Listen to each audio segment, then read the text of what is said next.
Hello, dear students. Welcome once again to Business Studies with Anubha. Chapter Directing, Topic Forms of Organizational Communication. In the previous video, we saw what is the meaning of communication and what are the different elements of communication process. Now, today we continue the topic communication, which is the very important element of directing function. Now, here we will understand what are the different types of communication in the organization with the help of this case study. Here we can see the organization chart of XYZ Cosmetics Limited. In chapter organizing, you have already studied that the organization chart shows the hierarchy of different levels of management in the organization. So the board of directors are at the top, and the managing director is appointed by the board of directors for the management of the company. Now, here there are four different departments: marketing department, production department, finance department, and purchase department. For each department, there is a head, marketing manager. We have named marketing manager as A. Then production department, the manager, production manager B. Finance manager C. Then purchase manager D. Under production manager, there are two production supervisors. So production manager is the superior, and these two supervisors are the subordinates of production manager.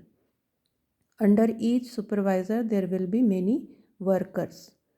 So this is the lower level of management. This is the middle level of management. This is the top level of management. Okay, now in finance department, finance manager is there. We have called him as C, and under him there are two accountants, suppose R and S. Then in purchase department, purchase manager, under him one supervisor T is there. Now let us study what is this case about.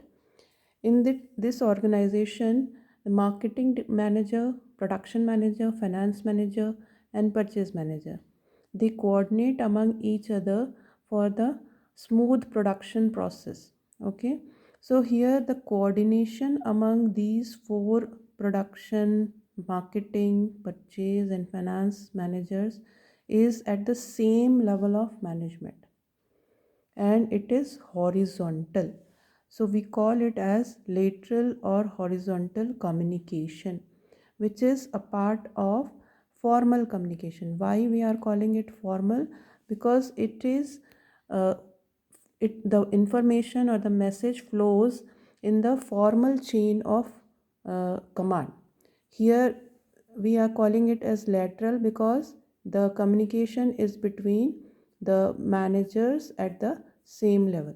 So this is horizontal or lateral, and this is formal. There is no personal involvement.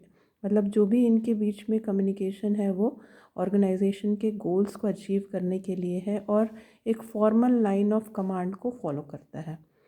Then next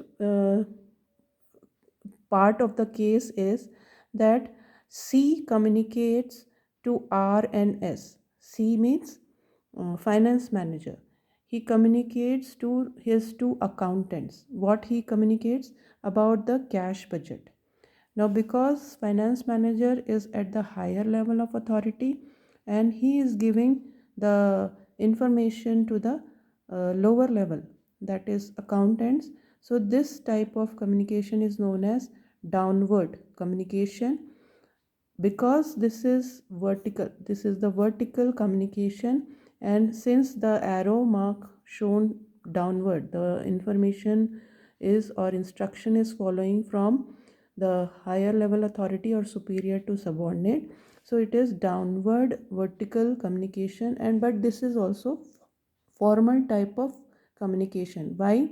Because it is also following a formal chain of command. There is no personal relationship between finance manager and accountants. Then third part of the case is that T suggests D. Now who is T? This supervisor of purchase department. T suggests D, that is purchase manager. What he suggests? Special temperature controlled warehouse to store the chemicals and cosmetics. Now the suggestion is coming from the lower level to the upper level. So what will be the type of communication here? This is again vertical, but this is upward communication, and this is also formal. Here we see it is upward communication, vertical, and it is formal because this is also following a line of authority or scalar chain. Then the next part of the case is A to P. The complaints are conveyed to this P regarding recently launched bleach cream. Now let us see who is A. A is the marketing manager and P is the production supervisor. Now both of them are in the different departments and they are at different level. So this type of communication is known as diagonal communication, but this is also formal because this is also following a line of authority or scalar chain. Now after some time, maybe during their rest break or lunch time, these PQRST, they meet at cafeteria and they talk about all the happenings in the organization, like accountants share with their friends about the cash budget, or production supervisor tells them about the complaint received regarding the uh, recently launched bleach cream, or the production supervisor tells them that he has suggested his purchase manager, sorry, supervisor from purchase department suggested to the purchase manager for purchase of temperature controlled warehouse. So all these things they are sharing among themselves, PQRST, in the cafeteria. Now here there is no formal relationship between them, but uh, they are performing the informal communication. ये जो communication है इनके बीच में आपस में जो friendly talk है, जो एक दूसरे से एक्सचेंज ऑफ आइडियाज़ या व्यूज़ है, शेयरिंग है, वो इनफॉर्मल कम्युनिकेशन है. हमने ऑर्गेनाइजेशन चैप्टर में, ऑर्गेनाइजिंग चैप्टर में ये देखा है कि किसी भी ऑर्गेनाइजेशन में दो जो उसके हिस्से होते हैं, एक फॉर्मल जो लाइन ऑफ अथॉरिटी को फॉलो करता है और इनफॉर्मल जो होता है वो वर्कर्स की सोशल नीड्स को फुलफ़िल करने के लिए उनके अपने इनफॉर्मल फ्रेंडली ग्रुप्स होते हैं. तो now let us see what are the differences between the formal communication and informal communication. Formal communication, its meaning is that it flows within the official chain of command. So the order will flow from upward to downward, or downward to upward, or diagonally or laterally, but that will follow the official chain of command. It is highly impersonal. That means there is no personal relationship between the superior subordinate. It follows the it is for the only organizational goals accomplishment. Okay, so rigid and can't be modified. So we cannot say that uh, information or message which is passed from superior to subordinate, it can be changed in any manner. It is rigid. Once it is, suppose circular or memo or notice has been sent, then it is rigid.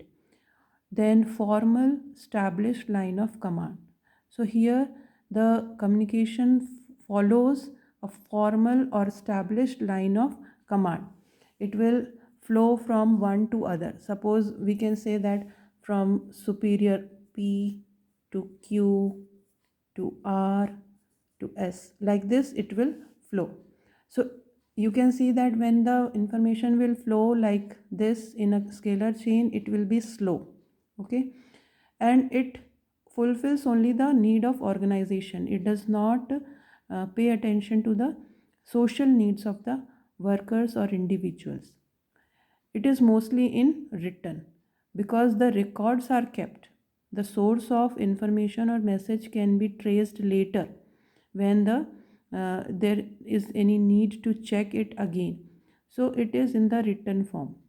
While when we see the informal communication, the informal communication is between the individuals or in the groups, and it is not officially recognized. So it does not follow the scalar chain or line of command. It is personal, that means it the flow of communication depends on the personal relationship between the individuals or the people in the group. So this this helps in improving the interpersonal relationship among the workers. It is flexible or dynamic, that means the source of information we cannot trace it back, so the information can get into any other shape also.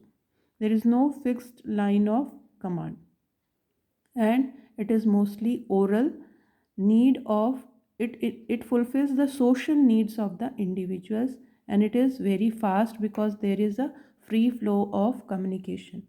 In the next video, we will see what are the advantages, disadvantages of formal communication, and advantages, disadvantages of informal communication. Thank you for watching. Happy learning. Keep watching.